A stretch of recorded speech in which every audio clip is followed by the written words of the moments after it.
देवादिदेव भगवान महादेव और जगत जननी मां जगदम्बा के चरणों में नमन करते हुए परिजनों में राजस्थान से मधु शर्मा, सर्वदा वंदे मातरम आर्टिकल्स की राइटर हूँ, कई महत्वपूर्ण पदों पर हूँ। मेरे देश धर्म मंच पर कहीं कैसी भी कोई आपत्ति संकट आए तो उठकर सबसे पहले प्रतिक्रिया देने वालों में से हूँ। और सबसे बड़ी बात, मैं राजनीति में होकर भी हिंदुत्व के लिए लिख बोल और लड़ सकती हूँ, जबकि राजनीति में इसे वर्जित माना जाता है।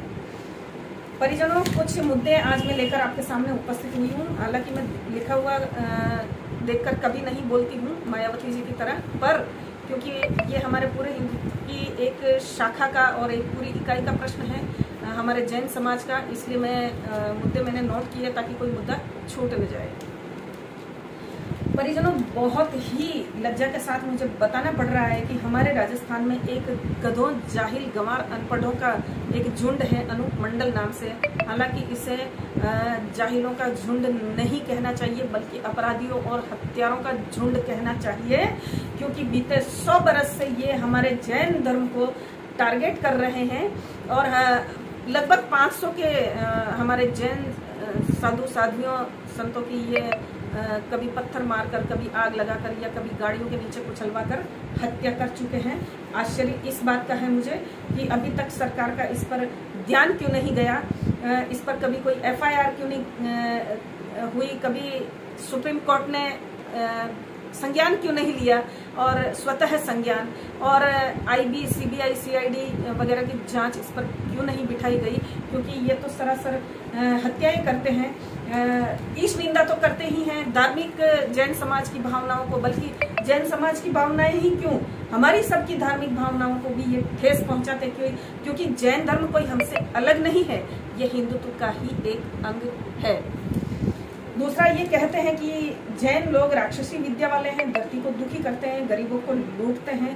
पता नहीं कौन सी रिसर्च से ये ऐसे निस्तारण सामने लेके आए हैं ये गधे लोग, हमें तो समझ में नहीं आ रहा है। व्यापार करना कोई बुरी बात तो नहीं, क्योंकि लक्ष्मी की आवश्यकता तो सभी को रहती है। अनूपीय गधों, तुम भी तो लक्ष्मी के लिए ही ये इतना सब कुछ भारत को खोदने का काम करते हो, हिंदुत्व की जड़ें उखाड़ने का काम करते हो, हमारे धर्म, वंश, देश को आग लगाने का काम करते हो ना, तो तुम हराम के टुकड़ों पे पलते हो। हमारा जैन जो समाज है वो अपनी परिश्रम से, अपने दिमाग से कमा खाता है, बिजनेस में है, बिजनेस माइंड है, क्या बुरा करता है मुझे ये बताओ। दूसरा, ये कहते हैं कि संसार पर शासन करना चाहते हैं। तो अनूपीय गधों में तुमसे कहना चाहूंगी कि दिमाग किसी में भी हो, सबसे पहली बात दिमाग होना चाहिए, फिर वो कोई भी शासन करे, चाहे जैन करे, चाहे राजपूत करे, चाहे वैश्य करे, चाहे शूद्र करे, हमें उससे कोई आपत्ति नहीं है। मूर्खों के हाथ में इतने बरसों बरस सत्ता हमने देख चुके हैं कि उसका क्या परिणाम होता है। तो दिमाग वाले शासन करें, हमें इससे कोई प्रॉब्लम नहीं है। आगे ये कहते हैं कि हमारी धरती का धर्म ये लोग बाहर ले गए जैन्स। तो मैं इन लोगों को कहना चाहूंगी कि गधों, मुझे कोई प्रॉब्लम नहीं है, या हमें किसी को भी कोई प्रॉब्लम नहीं है। बहुत सारे बौद्ध अनुयायी भारत से बाहर धर्म को ले गए थे, तो प्रचार प्रसार ही हुआ हमारे बौद्ध धर्म का, तो जैन धर्म का भी हो जाएगा, तो क्या प्रॉब्लम है। प्लस ये कहते हैं कि कोरोना जैन महाजन लोग लेके आए हैं, तो इनको गधों को मैं कहना चाहूंगी कि कोरोना वुहान वायरस है, ये तो अमेरिका भी मानता है। तुम अमेरिका से कौन से अधिक फॉरवर्ड और कौन से पता नहीं सुपरस्टार ऐसे हो गए हो कि तुम ये सर्टिफिकेट बांटते हो कि कोरोना कौन लाया और कौन नहीं लाया है। और अगर कोरोना जैन लोग ही लेके आए हैं, तो मुझे ये बताओ गधों कि वुहान से आया है, ये तो चाइना से आया है ये वायरस, तो वुहान चाइना वालों ने कब जैन धर्म अंगीकार किया, तुम्हें तो पता ही होगा, हमें भी बताओ जरा। आगे ये कहते हैं कि भारत को अंग्रेजों ने नहीं, जैन बनियों ने लूटा। अरे ऐसा तो कभी हमने देखा नहीं, सुना नहीं। मेरे फादर की तो हमेशा से बैठक ही जैन राजपूतों में ही रही है, हमने तो इन समाजों में ऐसा कुछ भी नहीं देखा। तुम्हें कैसे, कहाँ से दिख जाता है गधों, जबकि दिमाग जैसी कोई चीज तुम में नहीं है। बड़ा विचारणीय प्रश्न है। आगे मैं कहना चाहती हूँ परिजनों की, ये गोरी गजनी अंग्रेजों का समर्थन करते हैं, ये कुरान और बाइबल में कोई दोष नहीं देखते हैं, ये हिंदू मुस्लिम भाई भाई वाले हैं, तो लाजमी सी बात है कि ये लोग ऐसे ही बोल सकते हैं और ऐसा ही कर सकते हैं, ये कोई बड़ी बात नहीं है। आगे ये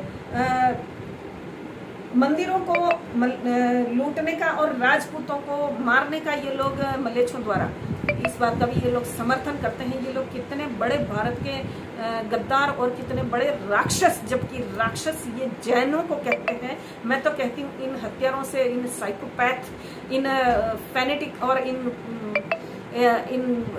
विक्षिप्तों मनोरोगियों का एक क्या कहना चाहिए, मेरे पास वर्ड्स नहीं है। जबकि मैं बरसों से मैं राजनीति जैसे विषय पर लिखती रही हूँ, तो भी मुझे एक वर्ड्स कम पड़ रहे हैं कि इन पागलों को हम क्या कहें। ये कहते हैं कि वेदों को गलत ठहराते हैं, गीता जी को गलत ठहराते हैं, ये श्री कृष्ण जी को गलत ठहराते हैं, उनके कंधे पर ये मांस, गौमांस उठाया जाना बताते हैं। तो इन पागलों को मैं ये कहना चाहती हूँ कि पागलों, तुम इन चीज़ों को सिद्ध करो, तुम इनको साबित करो। कोई 100-200 लोग तो धरती पर तुम्हें सुनते नहीं है, सिवाय तुम पागलों के आपस में तुम ही लोग कहते और सुनते हो, और तो कोई तुम्हारी कहता सुनता मानता नहीं है। एक सड़ी हुई सी एक पुस्तक किसी गधे ने, गंवार ने, एक पागल विक्षिप्त ने लिख दी, उसको लिए तुम घूम रहे हो और उस पुस्तक के अनुसार तुम लोग पूरे विश्व को चलाना चाहते हो। पागलों, तुम लोगों का तो जगह पागल खाने हैं, तुम लोगों का तो पूरा ट्रीटमेंट जो है वो शॉक ट्रीटमेंट है। कभी हमारी सिटी में आओ पागलों, शॉक ट्रीटमेंट्स द्वारा तुम्हारा बहुत बड़ा यहाँ पे हम स्वागत करेंगे। ये बरमुडा ट्रायंगल को जैन धर्म का हेडक्वार्टर बताते हैं। इन पागलों ने ये कौन सी रिसर्च कर ली, कहाँ, कब जाकर वहाँ पे ये देख कर आए हैं, कब जाकर इन्होंने वहाँ सारा लेखा जोखा नाप जोख किया है, ये भी इन लोगों से पूछा जाना चाहिए। मैं सभी समाजों से हिंदुत्व के आह्वान करती हूँ ये कि जैन धर्म पर ये ऐसा कोई बुरा संकट ला रहे हैं, तो हमें संपूर्ण हिंदुओं को जैन धर्म के साथ हमें खड़े होना चाहिए। जैन हमारे ही हैं, हम ही जैन हैं। समय पड़ने पर ये हम अनूपीय गधों को कह देना चाहते हैं। और गधों, अनूपियों, तुम ये बकवास बंद कर दो, वरना जगह जगह तुम लोगों पर एक्शंस लिए जाने की डिमांड होगी। जैनियों को तो करना ही करना है, ये कर भी रहे हैं, हम भी करेंगे, ज्ञापन भी देंगे। और तुम्हारे लिए जो तुमको काबू में, कंट्रोल में कर सके, नकेल जो चीज डाल सके वो हम करेंगे। पागलों, हमारी समाज की इकाइयों को भांडना बंद कर दो, ये भौंकना बंद कर दो, ये इस तरीके से मानसिक पीड़ा में हमारे देश, धर्म, वंश को मत डालो, वरना हम तुम्हारी दुर्गत करेंगे। ये मान के रखना, ये समझ जाना तुम लोग। हर हर महादेव।